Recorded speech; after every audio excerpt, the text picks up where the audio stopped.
નમસ્કાર મિત્રો, બોટાદથી ખેડૂતોના હિત માટે રાજુભાઈની આગેવાનીમાં શરૂ થયેલી ખેડૂતોની આ લડાઈની અંદર જે ખેડૂત મહાપંચાયત હતી એમની અંદર હું પોતે પણ સમર્થન આપવા માટે ગયેલો. આ સમગ્ર લડાઈ ખેડૂતોનો અવાજ બનવા માટેની લડાઈ હતી. છતાં પણ રાજુભાઈ કરપડા ઉપર, મારી ઉપર અને અમારી સાથે અન્ય બીજા 83 થી 85 જેટલા લોકો ઉપર ગંભીર કલમો લગાડી છે. પણ અમે ભાજપની આ ખોટી ફરિયાદોથી ડરતા નથી, એના ફરિયાદોથી ડરવાના નથી. અને એટલા માટે આવતીકાલે 16 તારીખે અમે ખેડૂતોના હિત માટે અને જે ત્યાં ખેડૂતો પકડાયા છે એને છોડાવવા માટે અમે અનશન ઉપર બેસવાના છે. અમને ખબર છે કે પોલીસ અમને પકડીને લઈ જવાની છે, અમારે જેલમાં જવાનું છે, પણ એનાથી અમને 1% પણ રંજ નથી.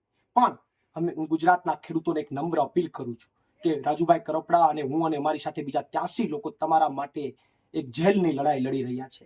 ત્યારે આ જે ખેડૂતોની ક્રાંતિની શરૂઆત થઈ છે એ ક્રાંતિને તમે ગાંધી ચિંધ્યા માર્ગે ચાલુ રાખજો. સોશિયલ મીડિયામાં આ ખેડૂતોની લડાઈ જે છે એને ચાલુ રાખજો અને આવનારા દિવસોની અંદર તાલુકા પંચાયત અને જિલ્લા પંચાયતમાં પણ આનો જડબાતોડ જવાબ આપજો.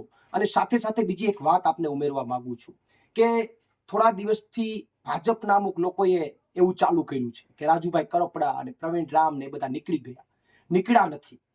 અમે એ મહાપંચાયતમાંથી નીકળ્યા નહોતા. ત્યાં પરિસ્થિતિ જે તંગ થઈ, પોલીસ પ્રશાસન અટકાયત કરવા માટે આવી, જે પરિસ્થિતિ તંગ થઈ અને જો રાજુભાઈ કરપડાની કે મારી ધરપકડ કે અટકાયત થઈ હોત તો કદાચ પરિસ્થિતિ આનાથી પણ વધારે ખરાબ ઊભી થઈ ગઈ હોત. અને એટલા માટે ત્યાંના સમજદાર ખેડૂતોએ અમને બંનેને પકડીને બહાર કાઢ્યા છે. અને એવું ભૂતકાળમાં જે હાર્દિક પટેલ વખતેના આંદોલનમાં ધરપકડના કારણે જે ઘટનાઓ બની એવી ઘટનાઓ ત્યાં એ ગામમાં ન બને એટલા માટે ત્યાંના સમજદાર ખેડૂતોએ એમને બંનેને બહાર કાઢ્યા. એટલે એ સમજદાર ખેડૂતો જે છે એમણે આ નિર્ણય લીધો હતો. એટલે ખોટી એવી અફવાઓ જે ફેલાવી રહ્યા છે એને પણ તમે પૂછજો કે ત્યાં કદાચ ધરપકડ કે અટકાયત થઈ ગઈ હોત અને કદાચ કઈ અઘટિત ઘટના બની ગઈ હોત તો શું ભાજપ વાળાઓ તમે આ જ કરાવવા માંગો છો?